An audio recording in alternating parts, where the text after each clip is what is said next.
Hi, it's Andrew Bryant, and it's Friday, nearly midday here in Singapore. It's been a busy week for me coaching around the world into the United States, into Africa, Singapore, India. I've had a number of conversations as I'm just ending my week and just taking some notes. I wanted to come to you and share um, a common theme from this week. And as a leadership coach, I often find that a week, for some reason, has a theme. And whether that's because I'm filtering for something from something somebody originally said, or whether it really is a pattern that each of my coachees are coming to me with a similar problem.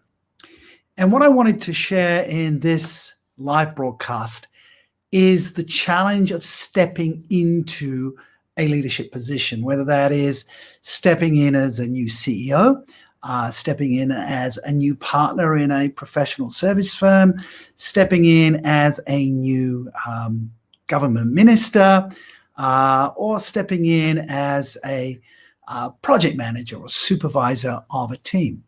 Now, in this last week, I have coached all of the above. And you might say there's huge differences between coaching for government and coaching for project management and coaching for CEO. And yes, there are the different levels.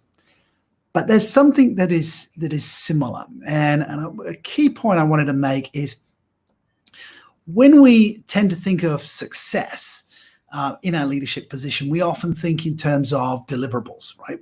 We have a vision that we want to, in our period of time as leader, go in and focus on some deliverables. The other thing that we also tend to focus on is a level of control. I did a webinar this time last week talking about leading in uncertain times and how challenging it is for people to cope with uncertainty. So as I've coached leaders this week, there's been a lot of conversations around how comfortable are you with the ambiguity? How comfortable are you with the uncertainty that you are experiencing in your new environment? Because when you take over a department, a company, there's a huge amount of uncertainty. You cannot know everything, can you? You cannot control everything. And also, usually in a leadership position, it's an issue of scale. If you've got a team of 4 people, you can get to know each of those 4 people, their strengths, their weaknesses. You know what to delegate and how to compensate for their strengths and weaknesses. When you take over a government department of 20,000 people, you cannot possibly know all those people if you're a CEO of a large organization. And so one of the first things that when I'm coaching anybody to step into a senior leadership position is to think about how you're going to leverage the initial team, how you are going to build rapport, connect with, and assess the strengths and weaknesses. Now, of course, the obvious thing you're going to want to do in the early part of your taking over is to set out a vision for why you're the leader, where you're taking people. Textbooks are full of leaders must start with vision. But I think in the early stage of getting to know your people, the people that you will lead, are looking for a level of certainty in terms of your style. And there's something that I wrote in my 2012 book with Dr. Anna Kazan. And when we talk about leading teams, and I talk very much about drawing the line. Now, I just got off a call with somebody who will be taking over a team of 20,000 people in 3 weeks' time. And as we were chatting, and she's anxious about what she can do and what she can't do. And we discussed the particular scenario that she is going to be dealing with. And the key element of her leadership is going to be around the trust in the people that are already in her organization. What is that level of trust? And this individual I'm coaching is very highly trustworthy, a very competent individual, very high values around trust and integrity. And so therefore, she's very likely to trust people a little bit too much. So our coaching was very much about how do you assess those people? And in her early conversations, she is going to need to say, this is the line, right? The line below which we won't accept, the behaviors that we won't accept. So people are very comfortable if they know where the line is. Remember, when you were a teenager, you push the line. If you're a parent, you know that your teenagers push the line. But once the teenagers know this is the line, they settle down to it. So as a leader, very early in the piece, the key thing for you to get control over is your assessment of your people. As a general would inspect his or her troops, you want to know who are your direct reports and who are their direct reports. And it's a realization in years of coaching that I found that when I ask my coachees to do this and assess their leaders and who's leading, the bench strength is really telling. If your direct reports have strong bench strength, that their people have high competency, then you can pretty much trust your direct report, because for them to have competent people, then they are competent, at least in identifying talent. If you find that your direct report has very weak direct reports, their bench strength is very low, then I would put a huge question mark over their leadership ability. Why is it that they don't have good people working for them? Are they not a good leader? Are they not a good judge of talent?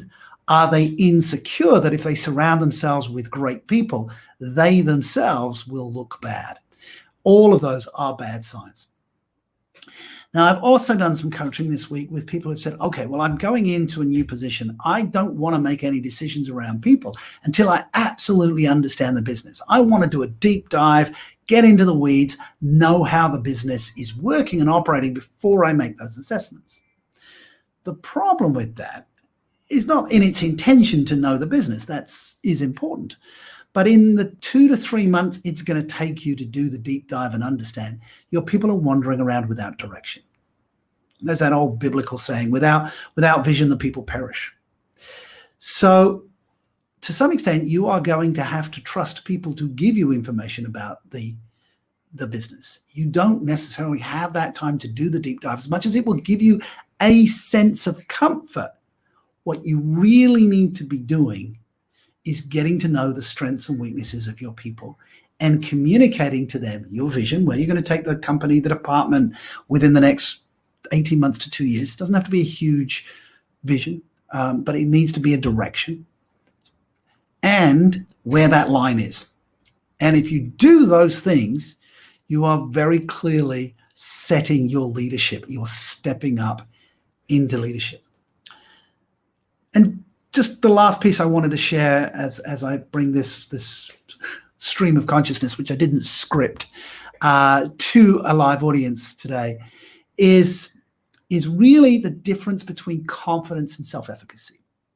I was talking to somebody this morning. I'm in Singapore. Early this morning, I was talking to somebody in New York, and they have taken a senior role in a new organization in an area of competency that is aligned to what they've previously been doing, but is new.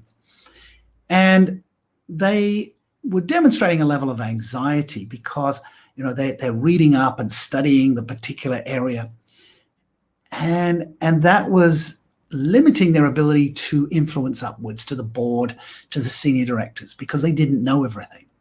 And I said, who does know everything? And they said, nobody knows. In this particular area that we're in, it's brand new science. Nobody knows this stuff. And so nobody knows. And I said, well, then you cannot be expected to know.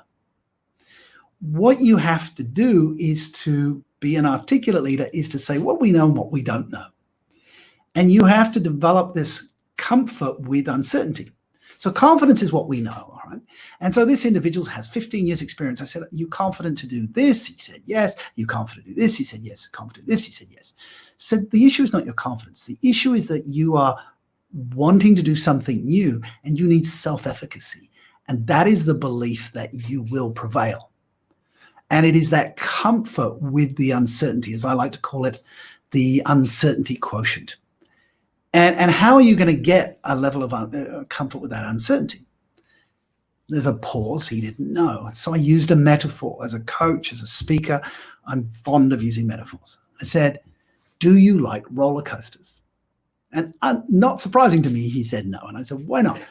He said, well, I don't like the feeling. And I said, that's telling, because people who like roller coasters. Logically, they know they're safe.